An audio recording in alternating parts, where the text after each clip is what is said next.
All right, Akim, Shalom, Shalom. First and foremost, I'd like to give all praises, glory, and honor to Yahweh, Ba'ashem Yahushai, Ba'ashem Rakakwadash, double honors to the apostles and elders who are millstone for teaching us his truth, and salutations to the sincere Akim and Aqua that may listen. May the blessing of election be upon your house. My name is Brother Raquai. I'm back in here with another quick on Lord's will as always. Yahweh Rataza, Yahweh willing, an edifying lesson. And for today's lesson, I just wanted to go through this subject I was thinking about. I forgot where I got the inspiration from, so forgive me. But I have on the screen here, it says kings have a schedule and out of reach. So what exactly do I mean by that? You know, when you think about the affairs of a king, um, they're a person who is very occupied.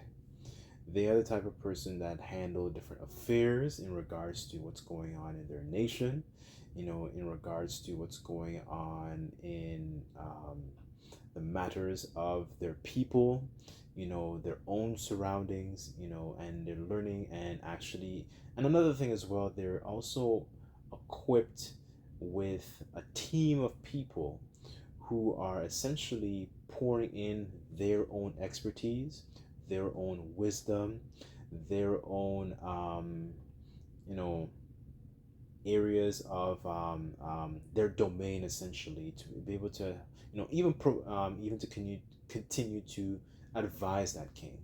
When you think about politicians, so for example, I don't really want to use Joe Biden, but I just use Joe Biden just as a current example. When I have a president or a prime minister or whoever, when they take on the office, essentially they have, people who are essentially doing different things. So if you have him kind of as the head, so to speak, and you have what people would call like a council, and the council would, you might have somebody who's like a minister in, of for example, education. You might have a minister of health, the environment, um, social affairs, foreign relations, all these different facets, right, to properly, constantly and continue to advise the king. And why am I bringing this out? Right, because we are, when you think about it as well, we are also those kings, and we have like a schedule, for example, in our daily lives, and that also makes us out of reach, right? So what makes us in like out of reach, because when you think about it, you're not going to see, I'll go back into my example. For example, I have Joe Biden. You're not going to see him chilling at the local McDonald's. You're not going to see the elites of this world, for example, it's, whether the Rockefellers or the Rothschilds. You're not going to see them chilling at the local McDonald's with the peasants. These are people who are very hidden, right? And it's the same when you think about the concept in righteousness. This is the same concept with us as well, because we are likened unto those kings as well, because coming up in this understanding, what you'll notice that the level of discourse that you might have amongst your peers, you might have amongst your family, like whether it's your mother, your father, if you have siblings, or if you have a woman, for example, the level of the discourse changes. It's not the same kind of level of discourse when you were in the world, right? That's what the scriptures talk about, how the wisdom of this world is essentially foolish. As a matter of fact, let me start with that. I didn't have that on the screen. Just bear with me. I kind of just wanted to make two primary points in this lesson. So just bear with me on this. Give me 1 second.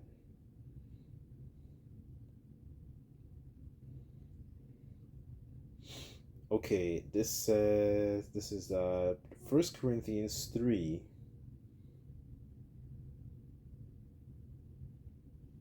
Verse 19, it says, "For the wisdom of this world is foolishness with the Most High, Yahweh Bashem Shai. For it is written, He taketh the wise in their own craftiness." Right? So this is, when you look at the state of affairs of what's going on in this world, what people think is, wisdom, and a lot of that is, Esau's pseudoscience. They think that that is wisdom. They think, for example, two men getting married is wisdom, and people believe in that and look at it, oh my goodness, we're breaking strongholds, so to speak, right? They look at that as progressive, so to speak, right? But that's not wisdom. Scriptures say that the knowledge of wickedness is not wisdom. So a lot of these people aren't wise because they're doing things that are wicked, and that is pushed forth by an unrighteous king, right? So going back to the lesson, when we wake up to this understanding, you notice that the level of the discourse changes. So you don't, essentially what happens is it creates, I hate to say the word elitist, but that's kind of what it does, really, because it changes your mindset into a mindset of rulership. Because in the world, when we're in the world, for example, we don't have the mindset. We have the mindset of a servant, right? And Jake is not a servant, but they have a servant mindset, right? We're just sitting in a low place, like it says in Ecclesiastes, right? And you have servants upon horses. These servants, and these Edomites, these elite families. They are the ones in the high place, and these people are not fit to rule, right? We know that. But the point really is here is the fact that, okay, it changes the way you think, not like about yourself, because you come from a royal lineage, and you come from great a vast history of honorable forefathers. Yahweh Shai, he died for us, the nation of Israel. It's amazing, it's exciting. That's part of the gospel. But at the same time, what it does also, it changes the mindset, because not everybody, you have the rest of our people out in the world, for example, that still call themselves under this negative vibration of all these different bywords, and they take a lot of them take pride in it, so-called black queens and black kings and all that kind of stuff, and they haven't really stopped to examine, oh man, my skin's not even black, right? My hair is black, right? They haven't broken those strongholds, right? And that's what the truth does, and it sets you above, in terms of understanding, above, the rest of your people, right? Hopefully, what I'm saying is piecing together and essentially making sense, right? I'm just using skin color as an example. There's more to the truth, and more to the understanding as well, right? Like another example, use this as an example. What Esau does is, the whole skin color thing. Like people think that, especially our people, a lot of them think that all skin folk is kinfolk, and that's not true, right? You might have a lot of so-called African nations that share skin color, the same melanated skin color as us. It doesn't mean we're the same people, right? And that's what I'm talking about when it comes to wisdom of this world. So the dynamic changes, right? So let me just get another preset. Just bear with me on this. So, there's a brother in my camp that always talks about King's language. So a lot of the things we talk about, it would go over the average, peasant's head, so to speak, because they're more concerned about, man, what's Big Booty Judy doing tonight, man? I'm kind of concerned, man. I want to go, smoke a blunt, right? They're doing all these like low vibrational things, right? Where a king is not concerned with all these low vibrational things, right? A king is more concerned with more worldly affairs, what's going on in the current events.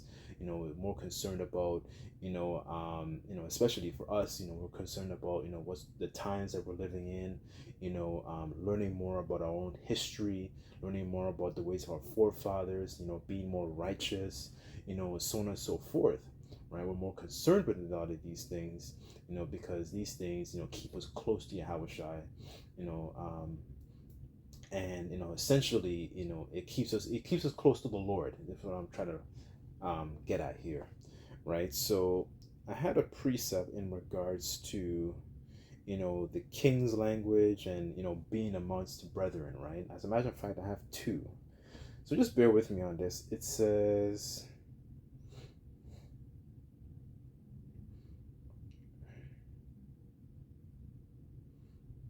okay, this is Mark chapter, excuse me, Matthew chapter 12.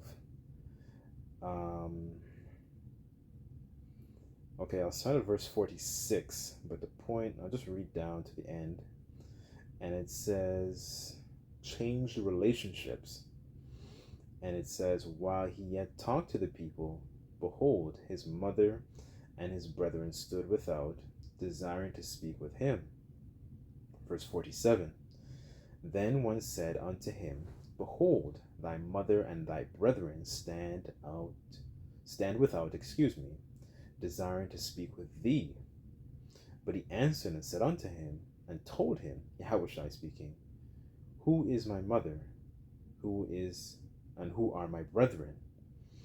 And he stretched forth his hand towards the disciples, and said, behold, my mother and my brethren.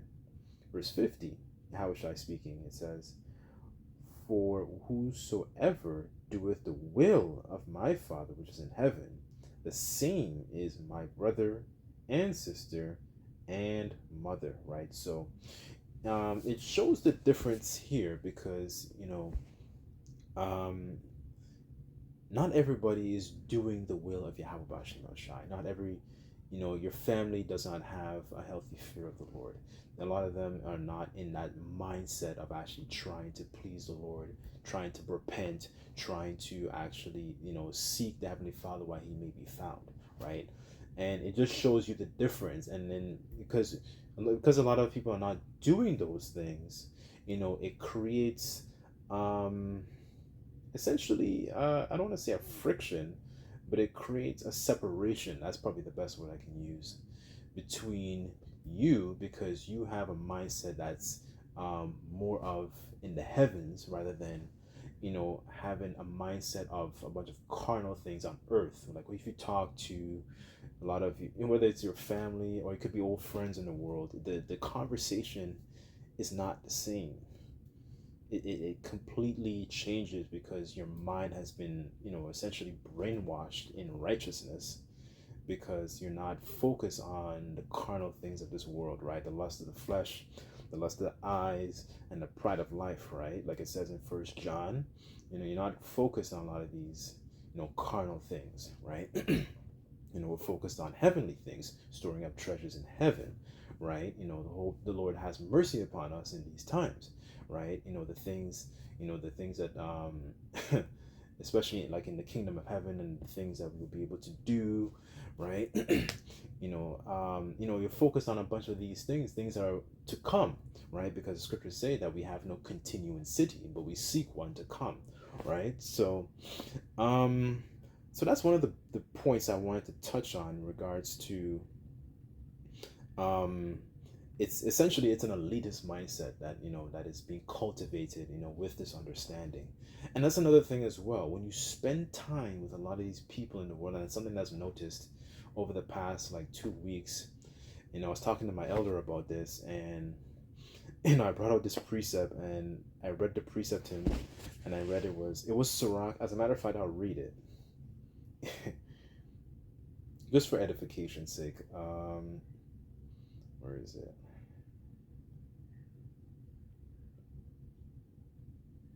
Okay, this is Sirach 21, verse 15, and it says, if a skillful man hear a wise word, he will commend it and add unto it But as soon as one of no understanding heareth it, it displeaseth him, and casteth behind his back. And one of the things he pointed out to me was the fact that it was skillful, and it made it really, put things in perspective, because it realizes that sometimes you might share certain things, like say if you were, different brothers have different things that they're into that can be beneficial to the body.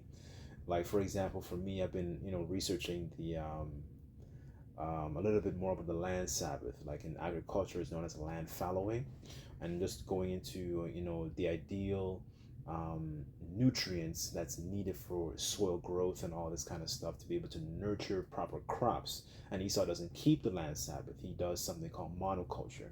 So now, if you were to take that information and share that, or whatever it is that you're into in righteousness, and share that kind of discourse with somebody in the world, they don't know exactly what to do with it, because the scripture says right here, if a skillful man heareth the word.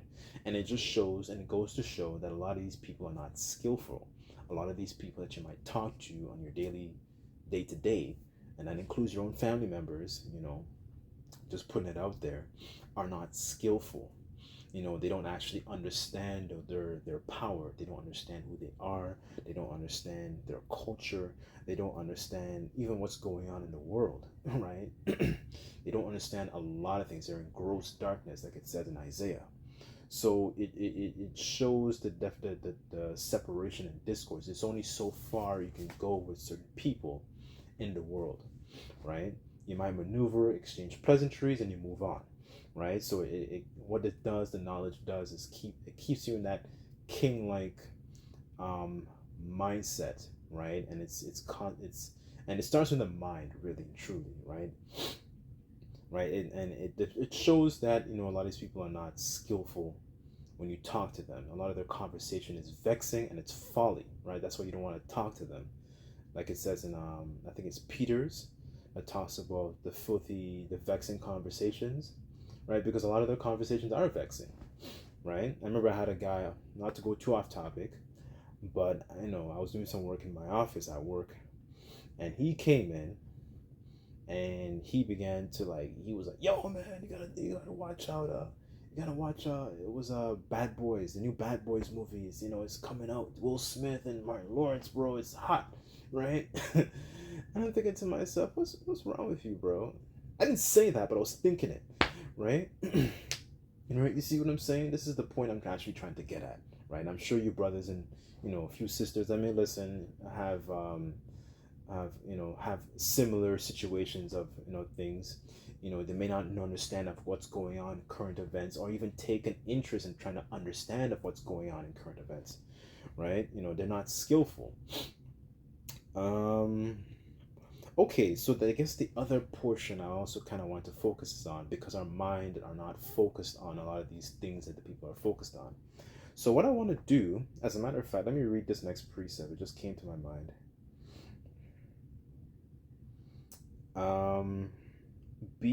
Excuse me, Ecclesiasticus 5 verse 15, it says, be not ignorant of anything in a great matter or small. And that's what a prudent king will do. That's what a wise king would do. Search out the ways of, especially their forefathers, and try to understand of what's, how to understand, how can you also acquire spiritual understanding, because the scriptures talk about two things. The things that are written aforetime are written for our learning, number one. And it says in Proverbs as well, it is the glory of Yahweh Bashem Shai to conceal a thing, but a king, essentially, to roughly paraphrase, would search on a matter, right? So this is where, kingship really starts, in this cultivation process by going through the scriptures, right? So, okay, so the next half of this I wanted to talk about just briefly is, what are we more focused on, right? So I want to bring in a couple precepts on that. As a matter of fact, before I go to the precepts, I just wanted to read a little bit about King James, about his childhood, and I was meditating on this earlier today. So I have the link on the screen here. What I'll do, I can attach it in the link in the description box below. But I thought those was very interesting. I thought I would just bring this out as a quick excerpt for this lesson because he was an actual king, right? Okay, so I'm just going to read this short paragraph here. It said, the young king was kept fairly isolated, but was given a good education until he was 14. He studied Greek, French, and Latin and made good use of a library of classical and religious writings that his tutors, George Buchanan and Peter Young, assembled for him. James' education aroused in him literary ambitions rarely found in princes, but which also tended to make him a pendant. See what a pendant is. Hold on, give me 1 second. Okay, so a pendant, a pedant. It says pedant. It's a noun. It says one who is unimaginative or unduly emphasizing minutiae in the presentation of knowledge.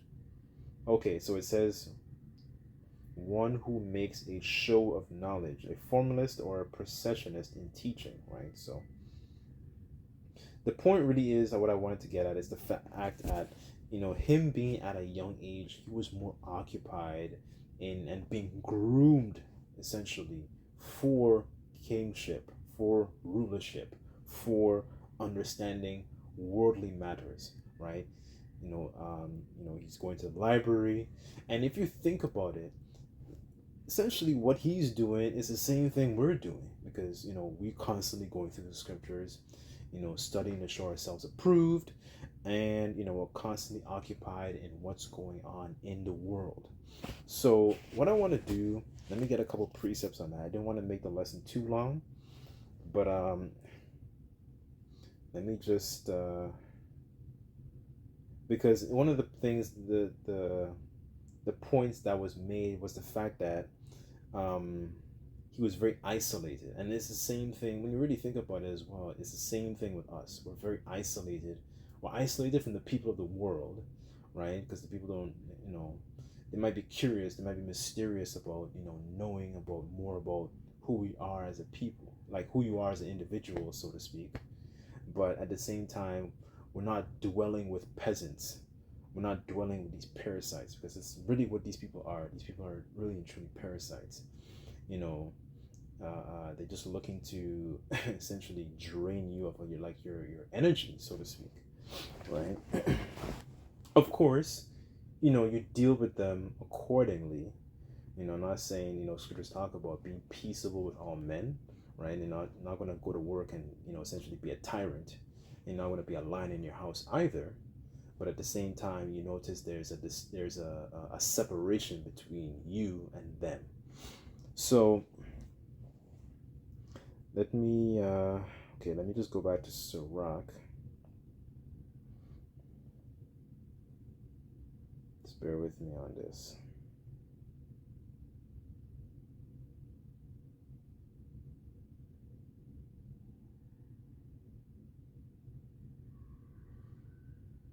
Okay, this is Sirach 38. 1 second. Okay. Verse 24. And it says, the wisdom of a learned man cometh by opportunity of leisure, and he that hath little business shall become wise. Right, so let me just get that word leisure, because this word, it seems very similar to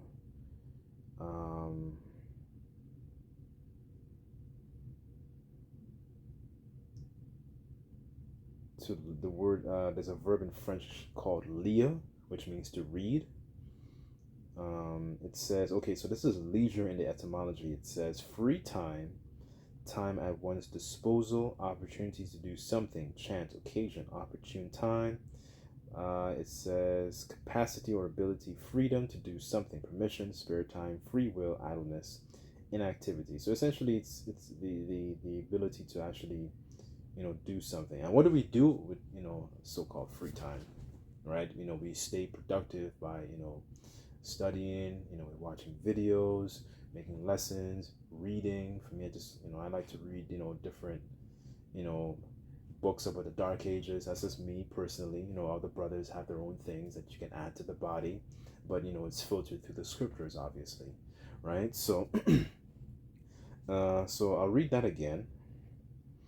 It says Sirach 38 verse 24, and it says, the wisdom of alert man cometh by opportunity of leisure, right? So this is also part of our schedule in our daily lives, right? We make time to read, we make time to do lessons, teach, um, research, you know um, whatever it is. Certain brothers are might have different offices, might have more responsibility, but the point really is the same: is to edify the saints, right? So I want to jump across to the next chapter, and it says verse Sirach 39 verse 1, and it says, he that giveth his mind to the law of the Most High Yahweh Bashem Shai is occupied in the meditation thereof, and will seek out wisdom of all the ancient, and occupied in prophecies. He will keep the sayings of renowned men, where subtle parables are, he will be there also. He will seek out the secrets of grave sentences, and be conversant in dark parables. He shall serve among great men, and appear before princes, and will travel through strange countries, for he hath tried the good and the evil among men, right? So it just shows you the character and the things that keeps us occupied. This is why I'm going back to the title of the lesson: a king has a schedule. It's the things that we're occupied in. We're not occupied in folly and smoking a blunt and drag racing and all this kind of stuff. Like we stay very, very productive, right? We're not idle. That's another thing. One second.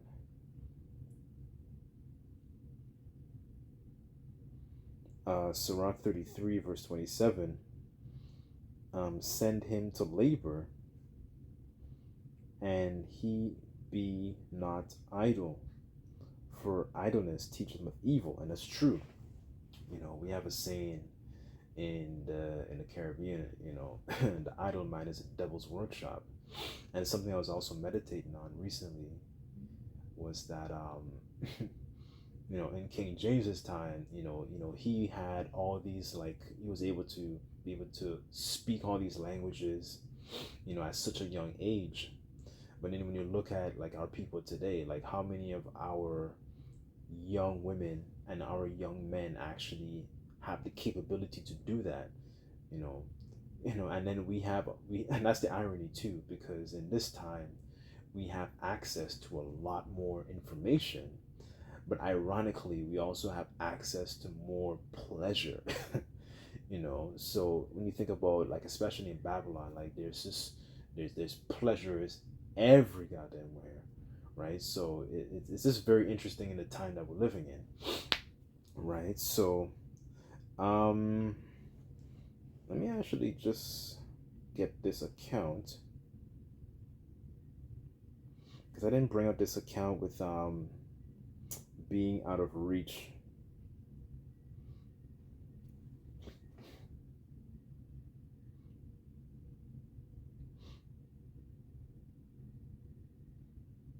Because I made a point earlier about the type of discourse that a lot of your family members might have, or even like friends in the world might have, and it's not the same. So you become a lot more isolated and more out of reach, and actually spending time and spending more of your time, like with yourself and with brethren who have the same mind as you, right? Okay. This is Esther chapter 4, verse.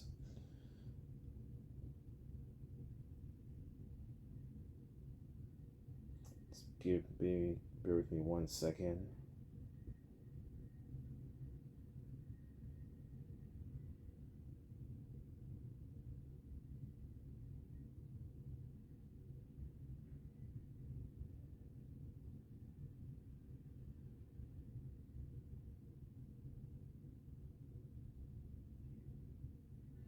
Okay, I'll start at verse 8. And it says, Mordecai gave Hathach a copy of a decree issued in Susa and called for the death of all the Jews, and asked Hathach to show it to Esther and explain the situation to her.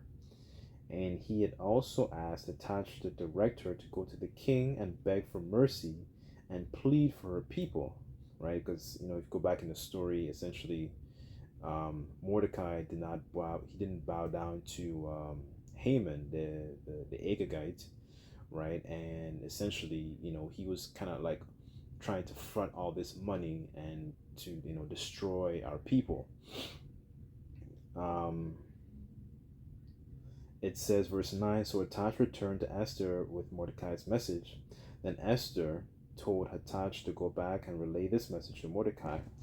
And it says, and quote, all the king's officials and even the people of the provinces know that anyone who appears before the king in his inner court without being invited is doomed to die unless the king holds out his golden scepter, and the king has not called for me to come to him for 30 days, right? So essentially, you know, the point was for Esther to actually go to the king and make supplications, so this controversy can be kind of be like reversed, so to speak, right? But she couldn't just run up on the king and go and just do that, because that was part of the law. They were gonna like, okay, if you just run up on the king just like that, you're soon to be killed,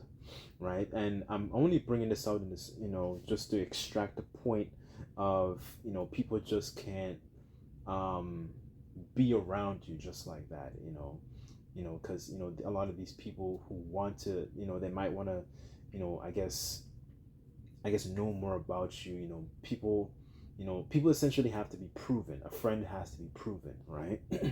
You can't just let anybody into your inner circle just like that. And that includes family as well, because you might share a bloodline with, yes, their family, so to speak, but at the same time, they don't actually exemplify the characteristics of Yahweh Bashim Yahweh Shai. So you can't just allow all these people to be around you. You're not a 7-Eleven, right? Everybody can't just come in and go and go and come in and go as they please, right?